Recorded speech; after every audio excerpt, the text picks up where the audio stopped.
Oi, pessoal, professor Born. Vamos então para a nossa aula 18 do extensivo. Nosso capítulo então será Europa 1. Vamos lá.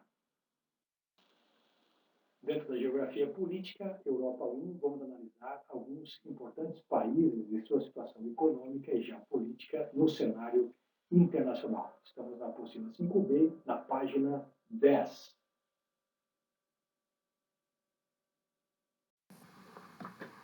Para a gente começar aquecer nosso pensamento, então trouxe essa imagem para a gente pensar, né?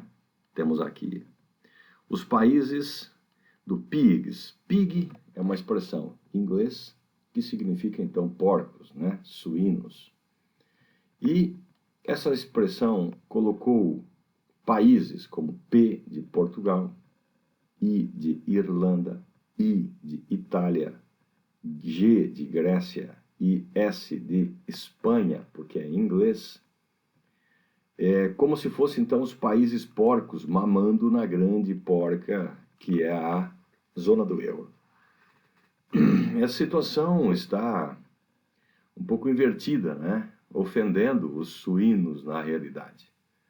Houve uma grave crise econômica que atingiu então os países do chamado PIGS, devido a uma ingerência muito grande e alta corrupção na escala bancária, que acabou atingindo então a população e em 2008 expôs a grande crise do sistema econômico europeu, contaminada já pela grande crise do sistema econômico dos Estados Unidos em 2006. Então, em 2006 houve a queda americana, 2008 a queda europeia e atingiu o mundo todo, então, numa retração econômica gigantesca. O coronavírus, ele não provocou a queda de países econômicos. Essa queda já vinha acontecendo de forma gigante, com desempregos em massa, tentativas de recuperação da economia sem sucesso. O coronavírus, então, expôs uma fragilidade planetária do sistema econômico atual. Nessa outra imagem, também para pensarmos, mostra aqui supostamente um sujeito com trajes que remete aí ao mundo do Oriente Médio fortemente armado, onde então, com graves conflitos, faz com que a população fuja da violência. Essa população foge por muita distância, passando noites, atravessando em sistemas altamente precários o mar, indo em busca da Europa. E quando chegam na Europa, armas brutais também, muito parecidas inclusive, por fornecedores europeus mesmo e também americanos das armas dos terroristas, impedindo que haja o acesso dessas pessoas fugitivas, os refugiados, na zona do euro.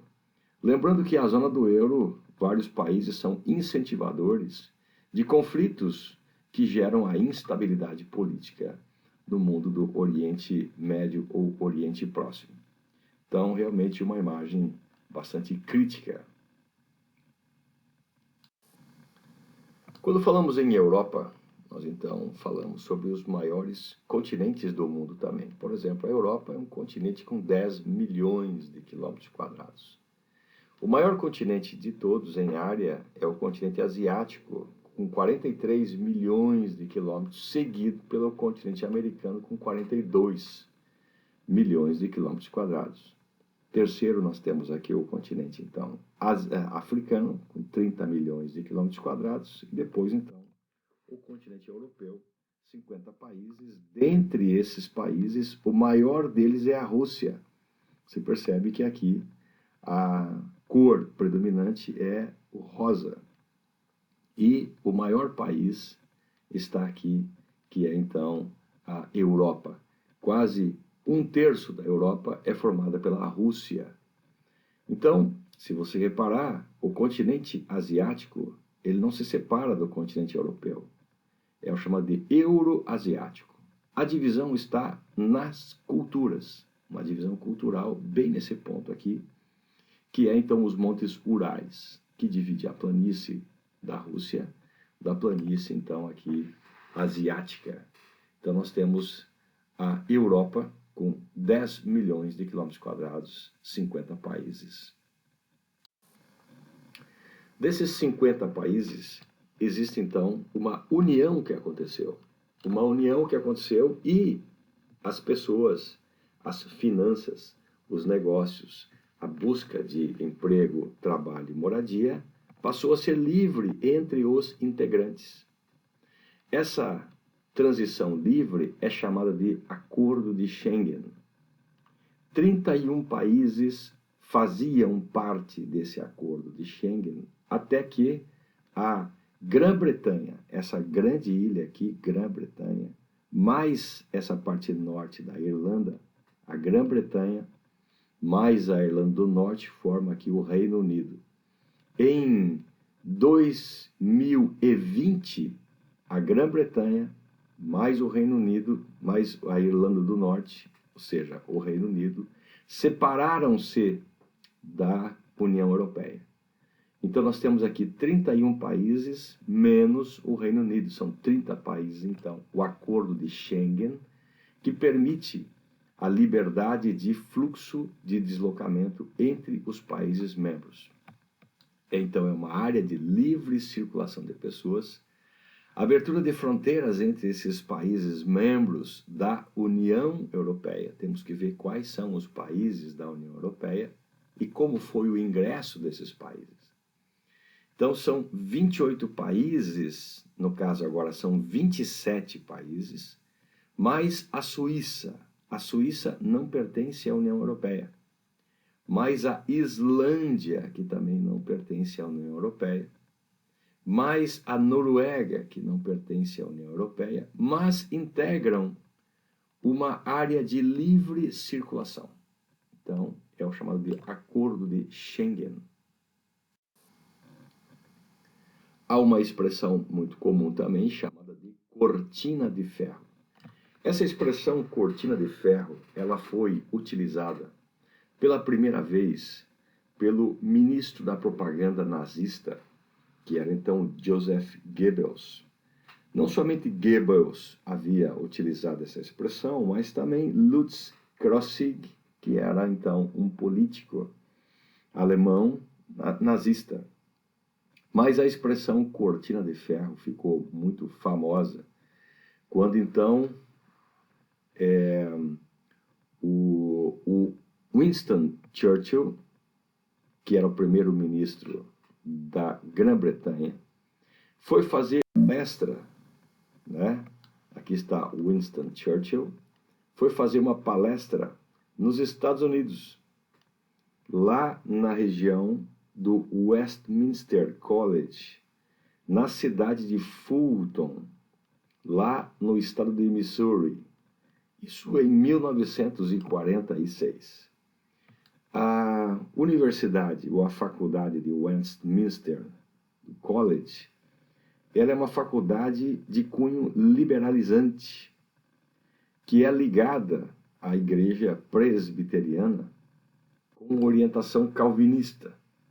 Então, quando a palestra, o pronunciamento do Winston Churchill aconteceu, ele então deixou claro que havia, pós-Segunda Guerra Mundial, que havia acontecido em 1939 até 1945, uma nítida divisão entre o mundo capitalista, que está aqui na porção ocidental, do mundo da influência da União das Repúblicas Socialistas Soviéticas, o mundo socialista e o mundo, então, aqui capitalista.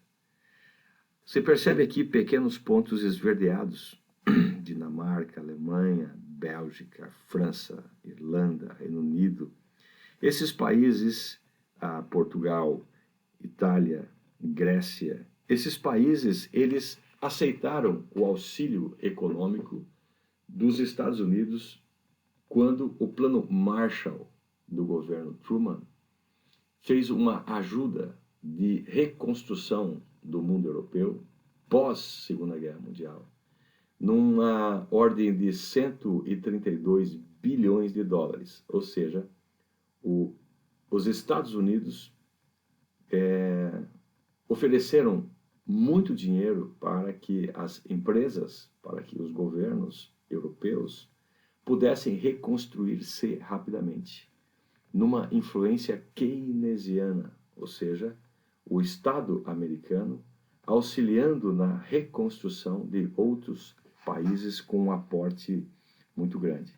Nesse momento de Covid, onde o Brasil se vê em uma grave situação econômica, fechamento de empresas, o auxiliar do ministro Paulo Guedes da Economia propôs um plano Marshall para o Brasil. Por isso essa expressão é importante. Plano Marshall, recorde, é a Estados Unidos lançando muito dinheiro na Europa e a reconstruindo em pouco tempo. Nem todos os países aceitaram a ajuda financeira. Por exemplo, a Espanha não aceitou a ajuda financeira no primeiro momento dos Estados Unidos. A Finlândia também não. E os países orientais também não aceitaram a ajuda financeira dos Estados Unidos, embora fosse feito um ofertamento de dinheiro para toda a região europeia. Quando o auxiliar e general do nosso ministro da Fazenda fala em plano Marshall, isso quer dizer que o Estado estaria retirando cerca de R$1 trilhão das economias para lançar para as empresas e socorrer as empresas e também a população nessa época difícil de Covid, deixando o neoliberalismo e optando pelo modelo econômico keynesianista. Então, o Winston Churchill, ele deixa claro, em 1946, uma divisão que você percebe aqui entre Noruega, Suécia, Finlândia e a Rússia, uma clara e nítida divisão de separação do mundo quanto às suas economias. A Alemanha, em parte, fica no Ocidente e uma parte fica no Oriente. A Áustria, que Hitler era austríaco, também fica aqui do lado ocidental, dividindo da Hungria. A Itália também passa a ser o mundo ocidental. Embora a Iugoslávia e Grécia estejam no mundo capitalista, a Iugoslávia ela tinha uma intenção de estar próximo à União Soviética, mas de cunho socialista, mas de forma independente. Então, nós temos aqui a Iugoslávia do lado do mundo, então, capitalista.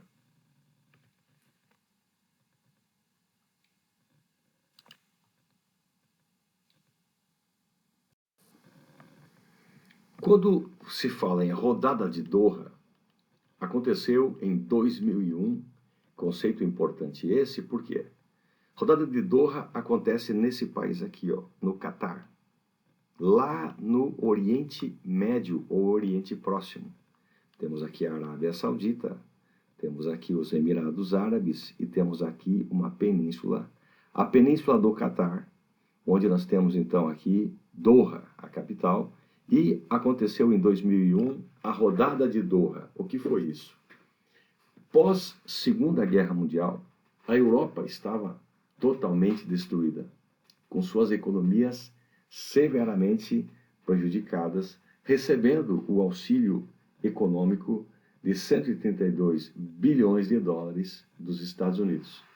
O aporte financeiro possibilitou que Estados Unidos conseguisse reconstruir rapidamente e com uma gestão responsável, obviamente, dos países que receberam esse aporte financeiro rapidamente se recuperaram. Como o dinheiro foi lançado em grande parte para a reconstrução das cidades, da infraestrutura industrial e da modernização, gerou muitos empregos nas cidades e o campo ficou desatendido. Muitas pessoas saíram do campo em busca de emprego nas cidades, acabando com uma ameaça de crise alimentar no mundo europeu, porque as pessoas no campo são produtoras de comida. Então, para que se evitasse o êxodo rural e se investisse numa segurança alimentar, os recursos financeiros que também foram lançados para a reconstrução da área urbana e industrial também foram em parte destinados para o campo.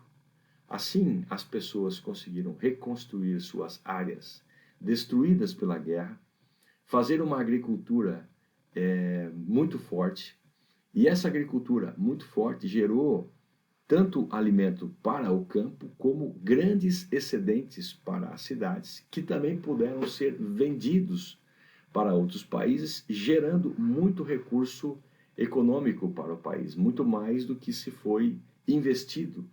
Assim, os recursos que estavam destinados para o campo, que tinha um prazo de poucos anos de aporte financeiro, ou seja, de subsídios, acabaram mantendo-se até hoje em dia. Esses subsídios, os governos ajudando a produzir no campo, ajudando a manter a alta qualidade no campo, faz com que países como o Brasil, entre outros, não consigam vender seus produtos nos países europeus. A rodada de Doha, então, aconteceu em 2001 e repetiu-se por vários outros anos, na tentativa de acabar com os subsídios que a Europa dá para a sua segurança alimentar e também buscando acabar com o protecionismo de países frente a outros. Os maiores países protecionistas que tentam defender-se das economias crescentes são os Estados Unidos e a União Europeia. Até hoje, a rodada de Doha, que sempre se insiste nessas reuniões, nunca conseguiu derrubar o protecionismo gigantesco dos Estados Unidos frente à sua economia e o protecionismo gigantesco da Europa frente à sua economia e à produção agrícola interna. Rodada de Doha.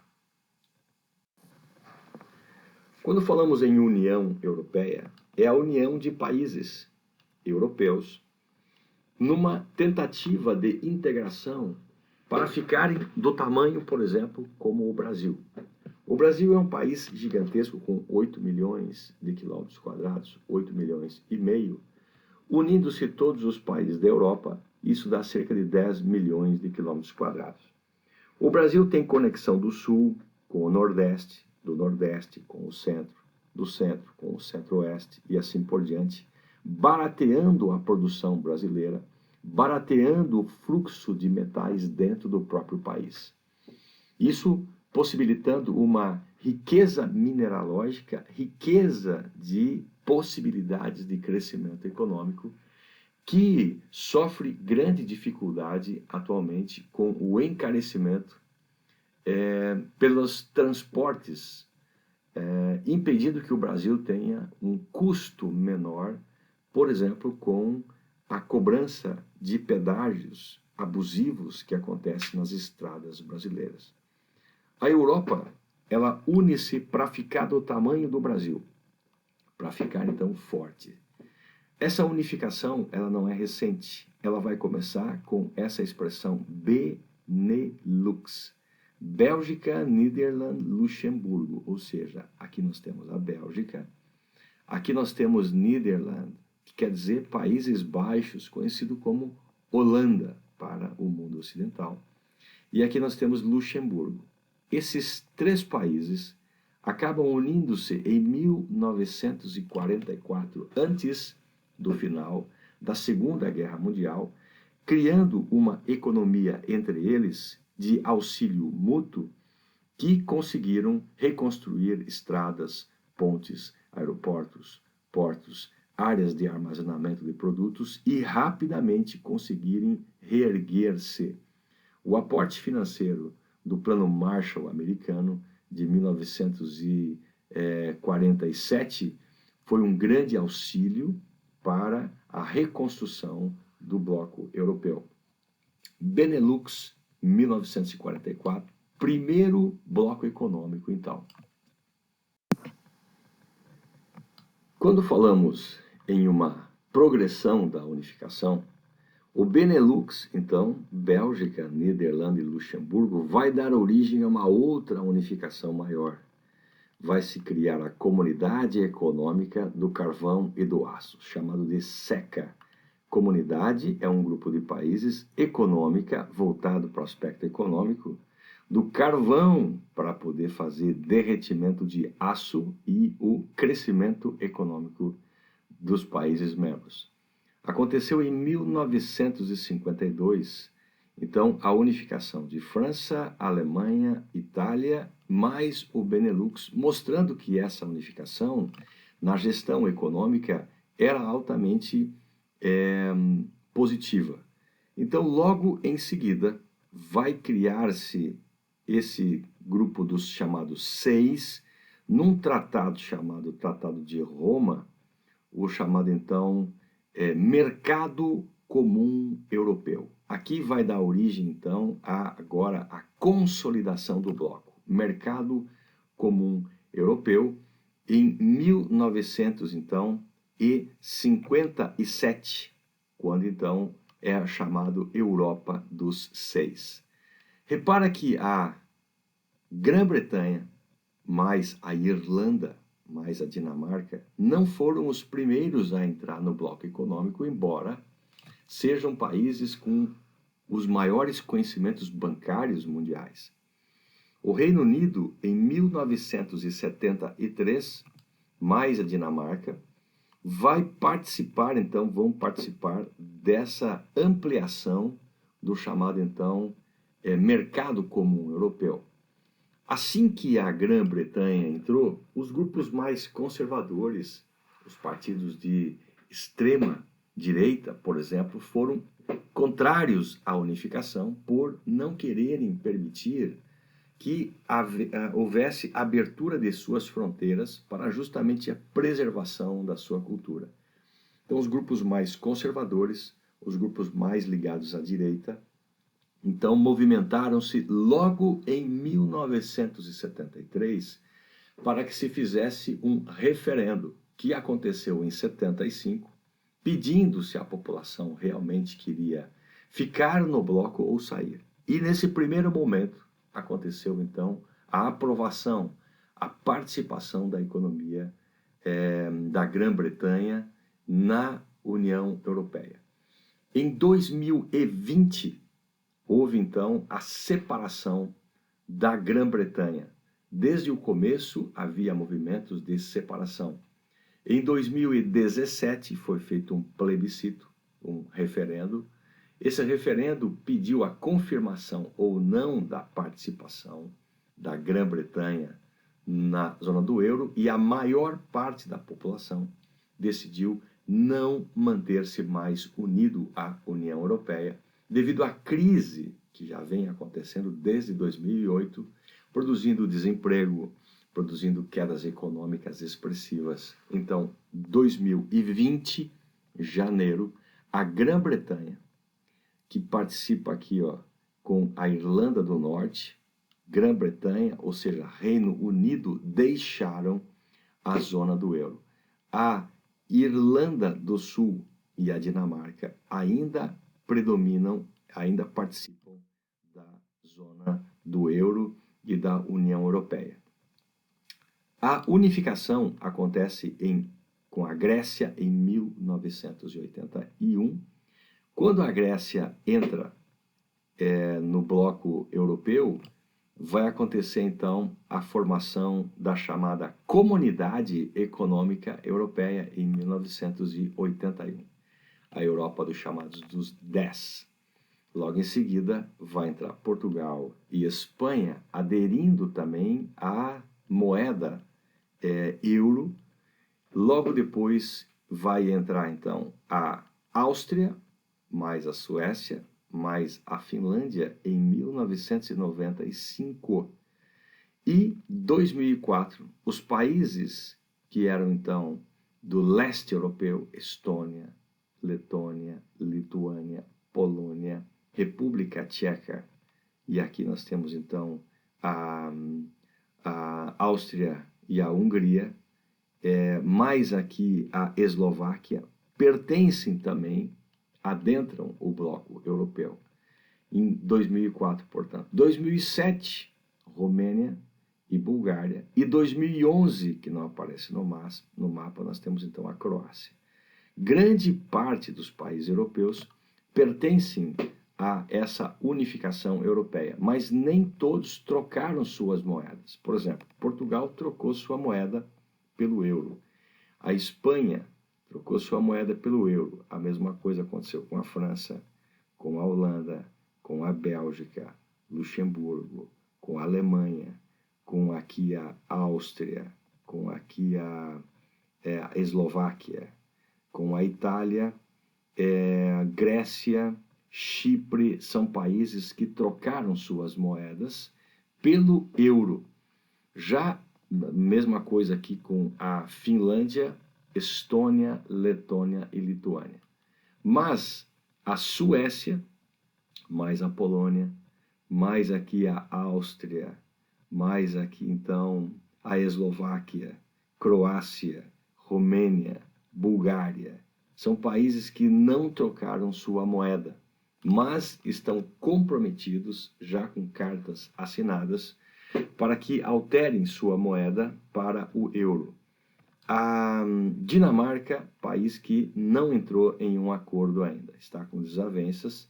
Já que nós temos, então, países da ex-Iugoslávia que não participam da zona do euro, mas também utilizam a moeda euro para fazer trocas econômicas com esse bloco. A Islândia, a Noruega e o Reino Unido, mais a Suíça, não pertencem, então, à zona do euro, mas fazem relações econômicas com esses blocos todos. Quando falamos em intensas imigrações dos aspectos humanos, a Europa, predominante branca no seu passado, ela atualmente tem uma grande miscigenação. Isso porque a Segunda Guerra Mundial e a Primeira Guerra Mundial levou muitos dos seus habitantes.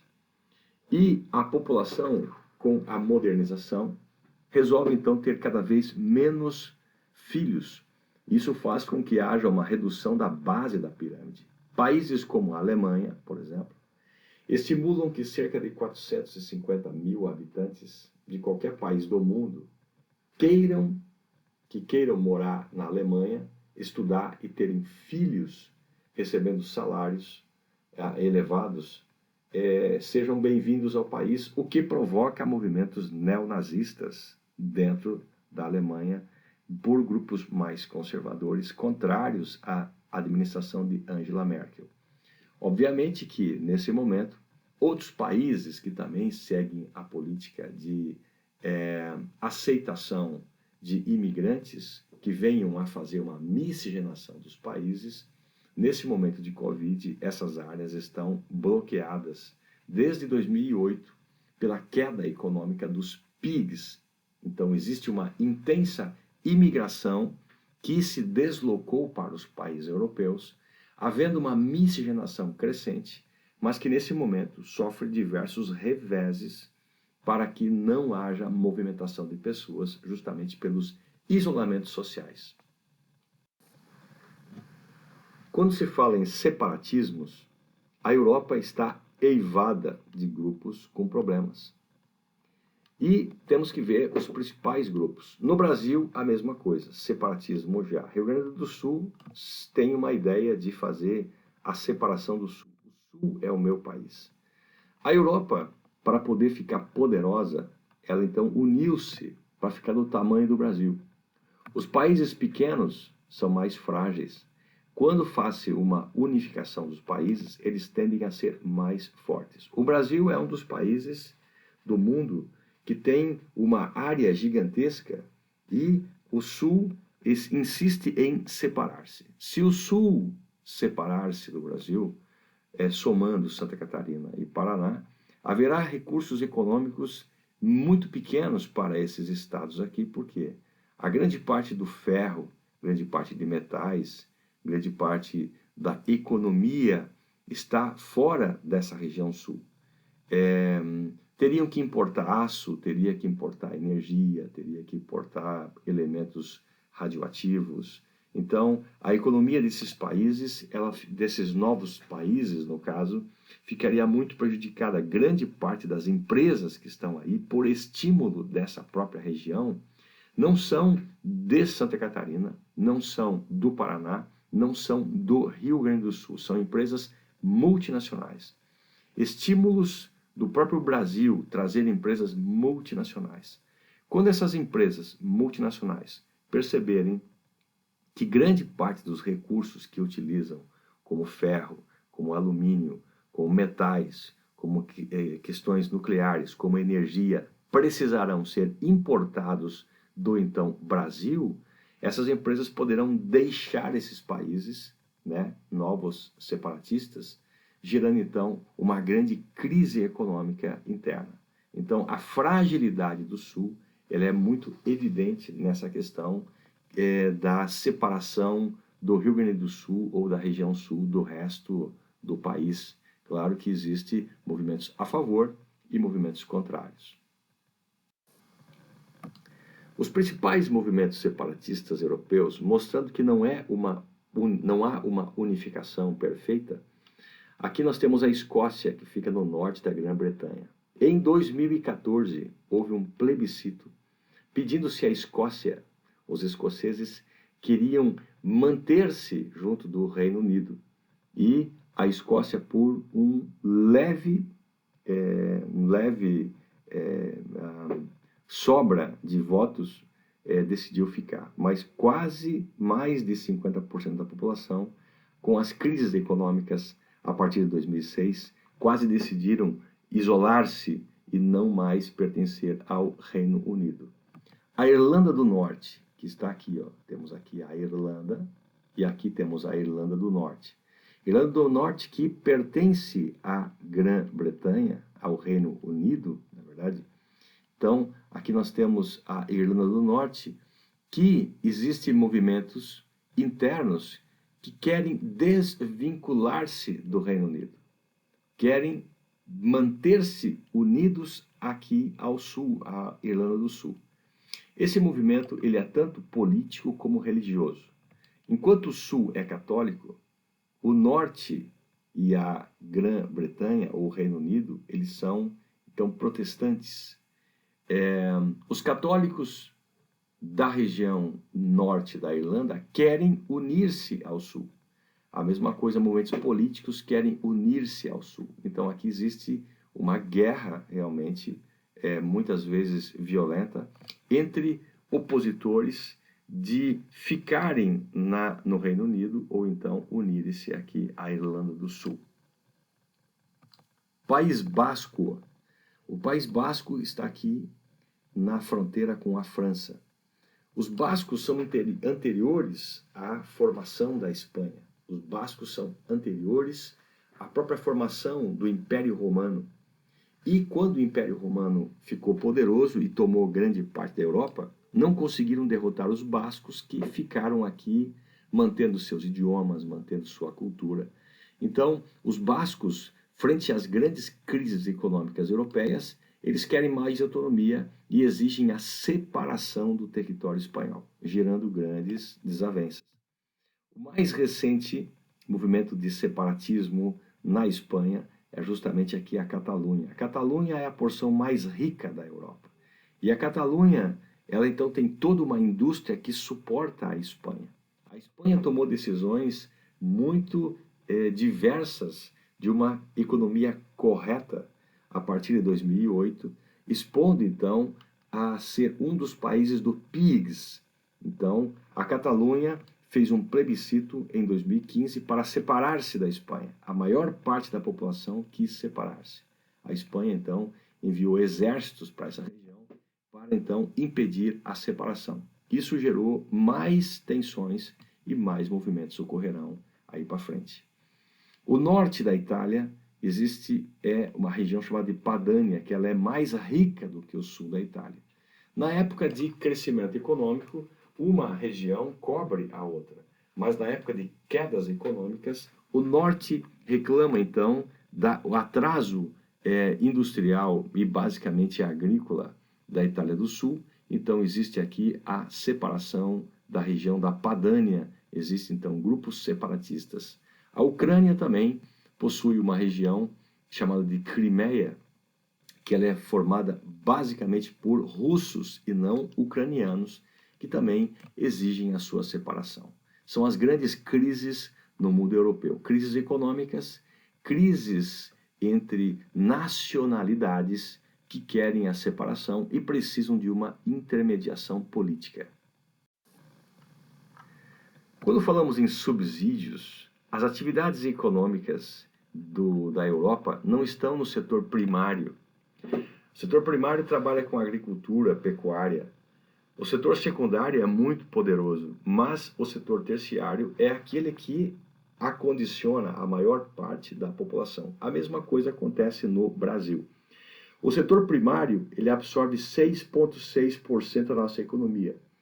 O setor secundário, ele então absorve 20% da nossa economia e o setor terciário, ou seja, dos serviços, ele absorve então 72% da economia do Brasil. Algo parecido acontece também na Europa. O setor terciário é o mais poderoso então, e esse setor foi duramente abalado agora na época de queda econômica a partir de 2008 e queda econômica a partir do Covid, setor terciário, que aceita muitos imigrantes, mas nesse momento está então impedido de circulação de pessoas.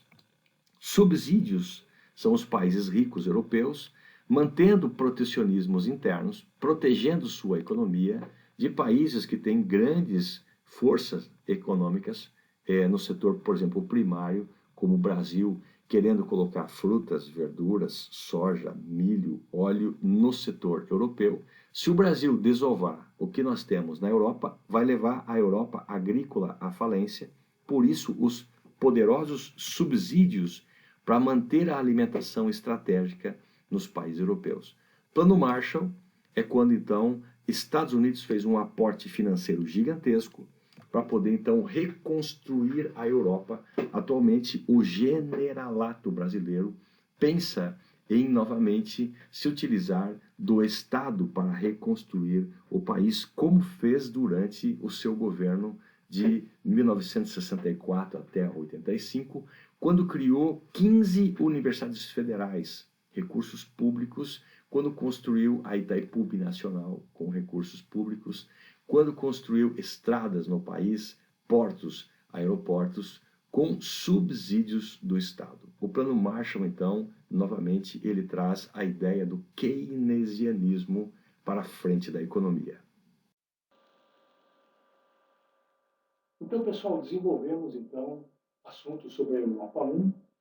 Na turma do extensivo, ficamos por aqui. Até a próxima aula. É isso aí.